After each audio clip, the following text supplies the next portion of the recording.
Right details చూస్తే ఏపీలో red రగడ నెలకొంది. రాష్ట్రంలో లా అండ్ ఆర్డర్ దారి తప్పడానికి రెడ్ బుక్కే కారణమంటూ జగన్ చెప్పారు. ఇక దీనిపై మంత్రి లోకేష్ కీలక వ్యాఖ్యలు చేశారు. తన దగ్గర రెడ్ బుక్ ఉందని నేనే బహిరంగ సభలో చెప్పానంటూ ఆయన చెప్పారు. తప్పు వారందరిది పేర్లు రెడ్ బుక్ లో చేర్చి చట్ట ప్రకారం శిక్షిస్తామన్న ప్రకటనకు కట్టుబడి ఉన్నానని తెలిపారు. ఇక తాను రెడ్ బుక్ తెరవెనుక ముందే జగన్ ఢిల్లీకి వెళ్లి గగ్గోలు పెడుతున్నారంటూ విమర్శించారు.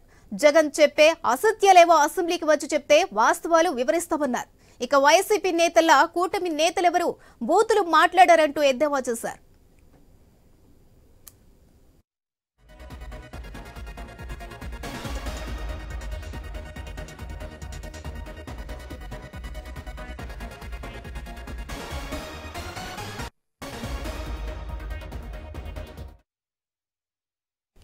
ఏపీలో రెడ్ రగడ నెలకొంది. రాష్ట్రంలో లా అండ్ ఆర్డర్ దారి తప్పడానికి రెడ్ బుక్కే కారణమంటూ జగన్ చెప్పారు. ఇక దీనిపై మంత్రి లోకేష్ కీలక వ్యాఖ్యలు చేశారు. తన దగ్గర రెడ్ బుక్ ఉందని నేనే బహిరంగ సభలో చెప్పారంటూ ఆయన అన్నారు. ఇక తప్పు వారందరి పేర్లు రెడ్ బుక్ లో చేర్చి చట్ట ప్రకారం శిక్షిస్తాము అన్న ప్రకటనకు కట్టుబడి ఉన్నానని తెలిపారు.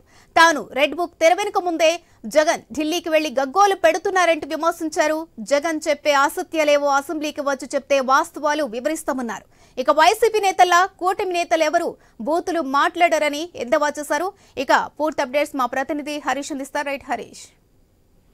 ప్రస్తుతం ఏపీలో రెడ్ బుక్ కు సంబంధించినటువంటి వ్యవహారం పైన రాజకీయ దుమారం చెలరేస్తున్నటువంటి సిచ్యువేషన్ కనిపిస్తోంది. ఎన్నికలకు ముందే రెడ్ బుక్ పేరుతో అన్ని ఆగడాలు అధికార పార్టీ అప్పుడు వైఎస్ఆర్ కాంగ్రెస్ పార్టీకి సంబంధించినటువంటి ఆగడాలు అన్నింటినీ కూడా బుక్ లో రాసుకుంటున్నారంటూ లోకేష్ చేసినటువంటి స్టేట్మెంట్, ఆ తర్వాత అధికారంలోకి వచ్చిన తర్వాత జరుగుతున్నటువంటి దాడులకు సంబంధించి కేవలం 2 నెలల వ్యవధిలోనే వైఎస్ఆర్ కాంగ్రెస్ పార్టీకి సంబంధించినటువంటి శ్రేణుల పైన జరిగినటువంటి దాడులు, హత్యాకాండ పైన వైఎస్ జగన్ తీవ్ర అభ్యంతరం వ్యక్తం చేశారు. అందులో భాగంగానే ఢిల్లీ వెళ్లి నిరసన కూడా వ్యక్తం చేశారు. అదేవిధంగా కొద్దిసేపటి క్రితం నిర్వహించినటువంటి సమావేశంలో కూడా లోకేష్ రెడ్ బుక్ సంబంధించినటువంటి వ్యవహారం పైన జగన్ తీవ్ర స్థాయిలో మండిపడ్డారు. ముఖ్యమంత్రి కొడుకుగా ఉన్నటువంటి వ్యక్తి రెడ్ బుక్ పేరుతో అత్యంత దారుణంగా వ్యవహరిస్తున్నారు, దాడులకు పాల్పడుతున్నారు, హత్య రాజకీయాన్ని ప్రోత్సహిస్తున్నారంటూ జగన్ చేసినటువంటి కామెంట్స్, వాటికి ధీటుగా లోకేష్ కూడా రెడ్ బుక్ కు సంబంధించినటువంటి వ్యవహారంలో ఎవరి పేర్లు అయితే ఉంటాయో వారిని పూర్తిగా చట్టపరంగా ఎదుర్కొంటామని చెప్పి కూడా ఆయన చేసినటువంటి అంశానికి సంబంధించినటువంటి వ్యవహారాలు,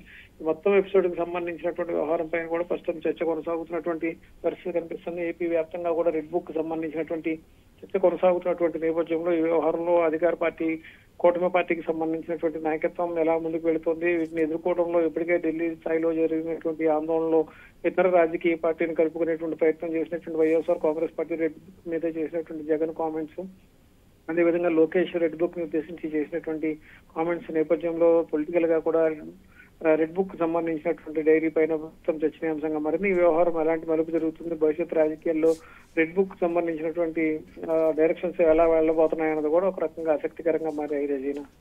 రైట్, థ్యాంక్ యూ.